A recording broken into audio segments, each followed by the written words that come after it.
Women have been losing ground this year. COVID has really disproportionately affected women in the workplace, with childcare. But in the work that we do here at Ann Davis we're really noticing the impact it's having on women and children with domestic violence. Because of the incidences of domestic violence being underreported, we've worked with partners in the community to make sure that there's a safe place for women to report domestic violence. Women have been impacted by COVID-19 pandemic in a number of ways, but specifically in the workforce. We are seeing women impacted by having to make the decision to stay home and leave the workforce altogether in order to deal with childcare arrangements as well as schooling and homeschooling arrangements. Women are on the front lines in essential work, whether that be in healthcare or grocery store workers, teachers, postal workers. Women are on the front lines every day during this pandemic at risk to exposure to themselves as well as to their families. We also know that a lot of these frontline positions are also low paid or minimum wage positions, the majority of which are held by women.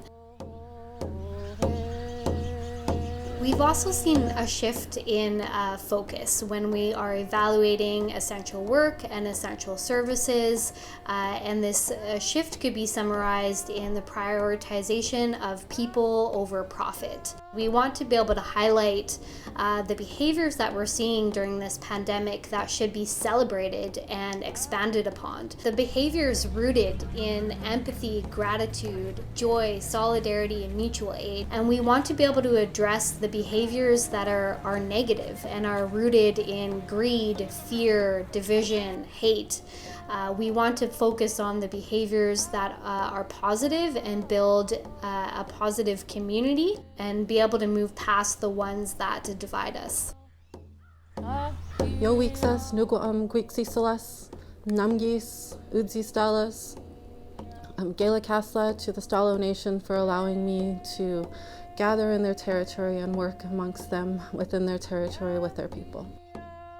I have noticed within the past 5 to 10 years that there have been a lot of legislation written within policies after the Truth and Reconciliation Commission and the Missing Murdered Indigenous Women Inquiry that has multiple recommendations towards eliminating the over statistic of Indigenous people being represented as missing murdered Indigenous women. The only way that we can prevent this from continuing to happen is to use the legislation written by the Canadian government to protect us. And if we are not using that legislation, then we need to bring up human rights complaints for the Indigenous people that are vulnerable, who do not have a voice and they cannot speak for themselves. Despite the pandemic, we are seeing more young women enrolled in post-secondary education. In fact, in Canada, over 3/4 of women aged 20 to 24 who were out of the labour force as of October 2020 were enrolled in some form of post-secondary learning.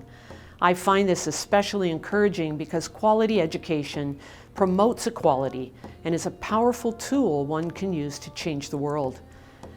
If there is something I have learned and witnessed during my lifetime, it's the immense strength we have when we work together. Young or old, impoverished or thriving, marginalized by visible or invisible factors, we all have an important role to play in moving the crucial work of women's and all human rights forward. I guess if I had to think about going forward and kind of looking at some of the things I've had to overcome in my life, being widowed young with 3 kids, having my own domestic violence story. And this is what I've done in my life and what I encourage other women to do. When you feel that you've come to the end of the road, you just keep on walking and you break new trails. And I invite you to join us in the 2021 Women's March virtually, to keep on walking, break new trails, and stand your ground.